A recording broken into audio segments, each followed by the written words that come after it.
Hi everyone, today we are going to read There's No Such Thing as a Dragon by Jack Kent.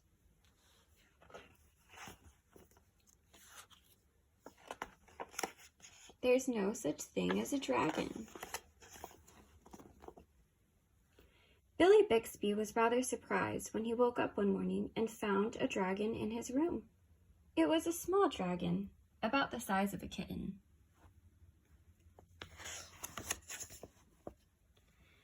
The dragon wagged its tail happily when Billy patted it on the head.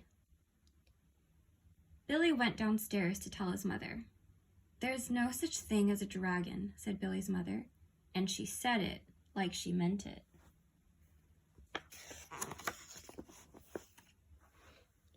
Billy went back to his room and began to dress. The dragon came close to Billy and wagged its tail, but Billy didn't pat it. If there's no such thing as something, it's silly to pat it on the head. Billy washed his face and hands and went down to breakfast. The dragon went along. It was bigger now, almost the size of a dog.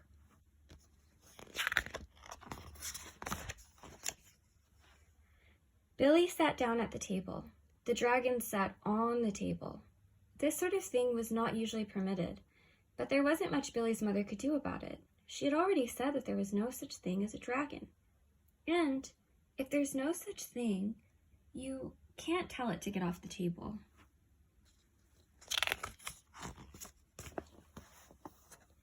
Mother made some pancakes for Billy, but the dragon ate them all. Mother made some more, but the dragon ate those too. Mother kept making pancakes until she ran out of batter. Billy only got one of them, but he said that was all he really wanted anyway.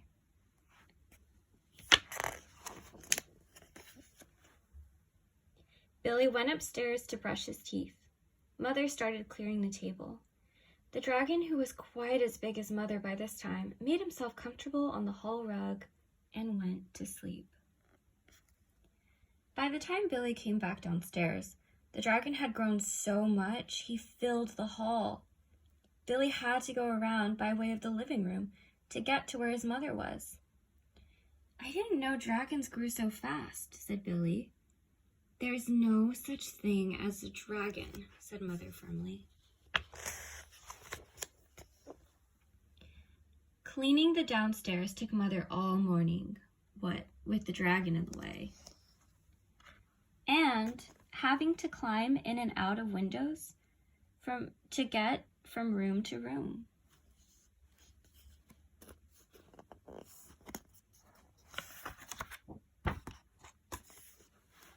By noon, the dragon filled the house. Its head hung out the front door.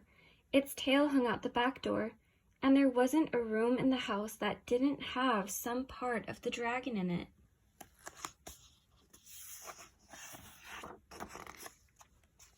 When the dragon awoke from his nap, he was hungry.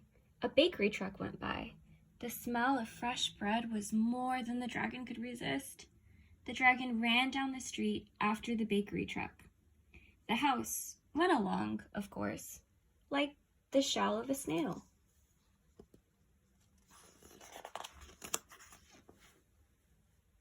The mailman was just coming up the path with some mail for the Bixbys when their house rushed past him and headed down the street.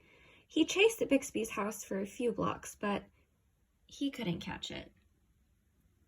When Mr. Bixby came home for lunch, the first thing he noticed was that his house was gone.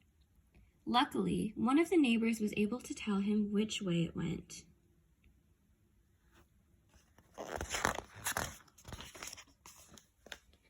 Mr. Bixby got in his car and went looking for the house. He studied all the houses as he drove along. Finally, he saw one that looked familiar. Billy and Mrs. Bixby were waving from an upstairs window.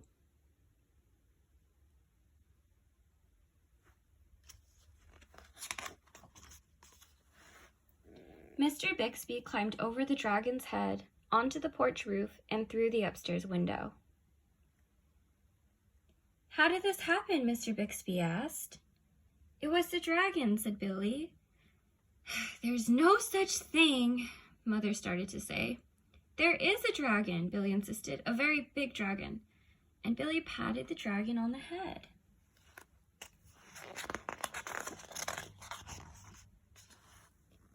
The dragon wagged its tail happily. Then, even faster than it had grown, the dragon started to get smaller. Soon it was kitten size again.